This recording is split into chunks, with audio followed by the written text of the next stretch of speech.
ಇದು 10ನೇ ಕ್ಲಾಸ್ದು ಪಾಲಿನಾಮಿಯಲ್ ಪಾಠದ ಎಕ್ಸಸೈಸ್ 2.2. ಅದರಲ್ಲಿ 2ನೇ ಪ್ರಶ್ನೆದು 2ನೇ ಕ್ವಶನ್ 3ನೇ ಪ್ರಾಬ್ಲಮ್ 0√5.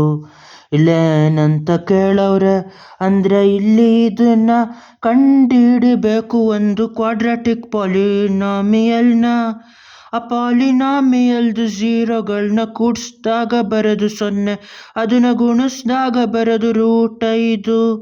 ಇದರಲ್ಲಿ ಸ್ಟ್ಯಾಂಡರ್ಡ್ ಫಾರ್ಮ್ ಬರೀಬೇಕು ಕ್ವಾಡ್ರಾಟಿಕ್ ಪಾಲಿನಾಮಿಯಲ್ದು. ax² + bx + c. ಸಿ ಅಂದರೆ ಕಾನ್ಸ್ಟೆಂಟು, ಬಿ ಅಂದರೆ ಎಕ್ಸ್ ಕೋಎಫಿಷಿಯಂಟು, ಎ ಅಂದರೆ x² ಕೋಎಫಿಷಿಯಂಟು. ಇವಾಗ ಝೀರೋಗಳನ್ನ ಕೂಡಬೇಕು.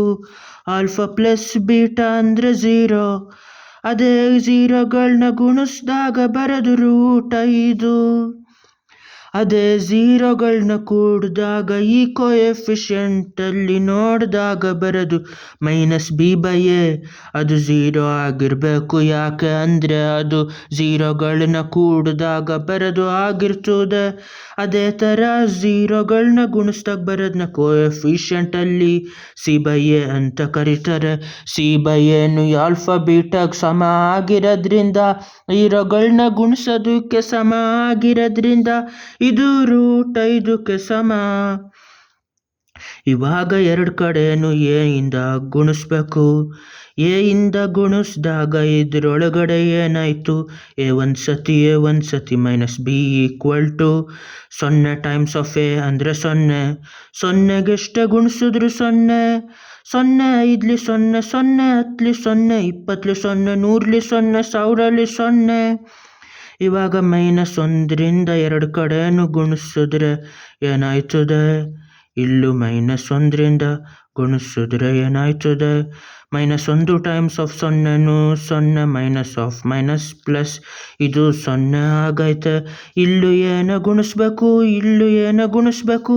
a1ಲಿ ಅಂತ ಮಾಡಿದ್ರೆ c = √5a.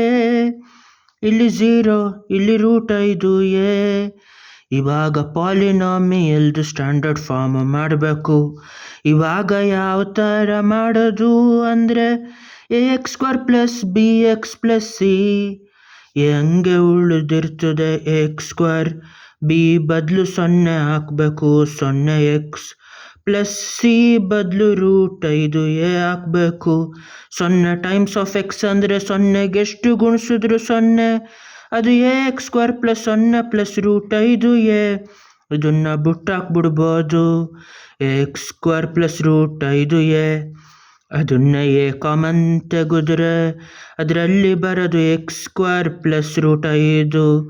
ಇವಾಗ p ಆಫ್ x ಅಂದರೆ a ಬದಲು k ಟೈಮ್ಸ್ ಆಫ್ x² + √5 ಅಂತ ಬರಿಬೋದು. ಇದರೊಳಗಡೆ k ಒಂದಾಗಿದ್ರೆ x² + √5 ಈ ಪಾಲಿನಾಮಿಯಲ್ ಆಯ್ತದೆ. 2 ಆದರೆ 2 x² + 2 √5. ಅದೇ ಥರ ಬೇರೆ ಬೇರೆದಾದರೆ ಪಾಲಿನಾಮಿಯಲ್ ಬೇರೆ ಬೇರೆದಾಯ್ತಾ ಇರ್ತದೆ. ಇದು ಅದ್ರದ್ದು ಸ್ಟ್ಯಾಂಡರ್ಡ್ ಫಾರ್ಮ್. ನ ನ ನ ನ ನ ನ ನ ನ ನ